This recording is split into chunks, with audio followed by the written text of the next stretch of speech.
সময়ের সঙ্গে সঙ্গে বিলীন হয়ে যাচ্ছে বহু পুরানো ঐতিহ্য, তেমনি হারিয়ে যেতে বসেছে কালিয়াচকের বাঁশের তৈরি শিল্প।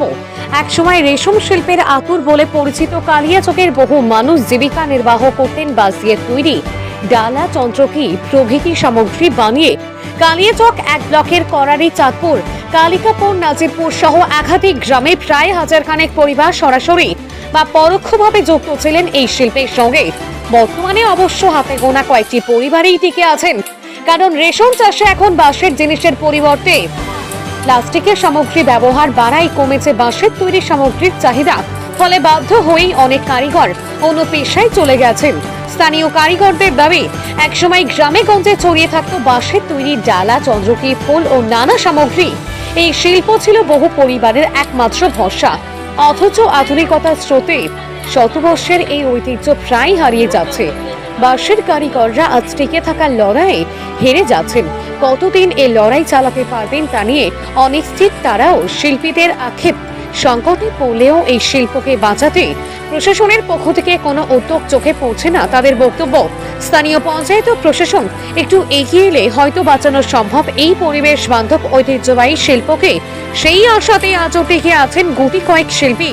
তবে বাঁশের তৈরি শিল্পকে জীবিত রাখার লক্ষ্যে উদ্যোগ গ্রহণ করতে চলেছেন মাদা merchant chamber of commerce and ইন্ডাস্ট্রিজের জেলা সভাপতি উজ্জ্বল সাহা। আমাদের জন্ম থেকে এগুলো কাজ করছে, বাপ দাদা থেকেই আমাদের এগুলো কাজ চলছে। এখন কমে গেছে, এখন চলছে না সেরকম। রেশম টেশম বিক্রি হয় না সেরকম, আমাদের কাজও চলছে না এরকম, হালকা পাতলা টুকটাক চলছে, এরকম করছে। চলে এইভাবে একটু মেনটেন করে চালাতে হচ্ছে। কি করবো আমরা, এরকম মানুষ কাজ করতে পারছি না বাইরে, বা এখানে বসে করছি এরকম। আমরা সরকার থেকে এখন কোনো সহযোগিতা পাইনি। সরকার আমাদের জন্য কোনো কিছু ভাবেনি না।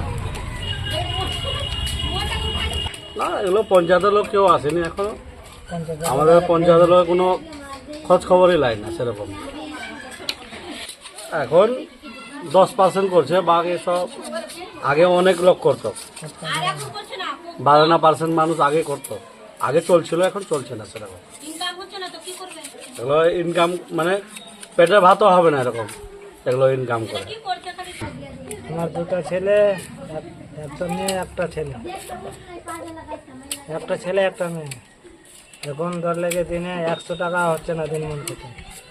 আমরা গরিব মানুষ, পড়াবো কীরকম স্কুলে? পড়াশোনার অসুবিধা, বাড়ি দেওয়ার অসুবিধা হচ্ছে। কিছু তো করতে হবে, সরকার থেকে আমরা কিছু পাই না। মেম্বার, প্রধান কেউ আসে না এখানে। এখানে জেলা পরিষদ আছে, তাও কিছু দেয় না।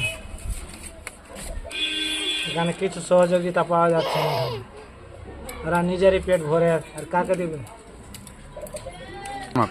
আমাদের ঘরে দরকার, বেশি জিনিসের দাম হচ্ছে, অনেক দাম হচ্ছে, আমরা কিনতে পারছি না।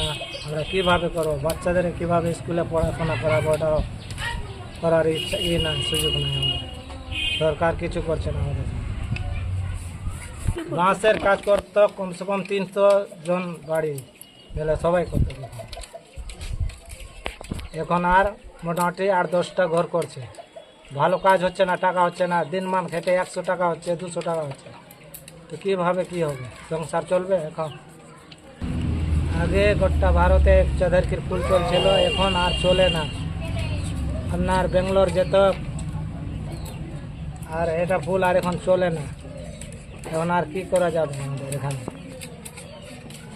প্লাস্টিকের ফুল হওয়ার জন্য আমরা মার খাচ্ছি, ওই জন্য এটা চলে না। মালদা জেলার কালিয়াচক এলাকার বিস্তীর্ণ মানুষ বাঁশের কাজের সঙ্গে যুক্ত। তারা বাঁশ দিয়ে বিভিন্ন উপকরণ তৈরি করে এবং জীবিকা নির্বাহ করে।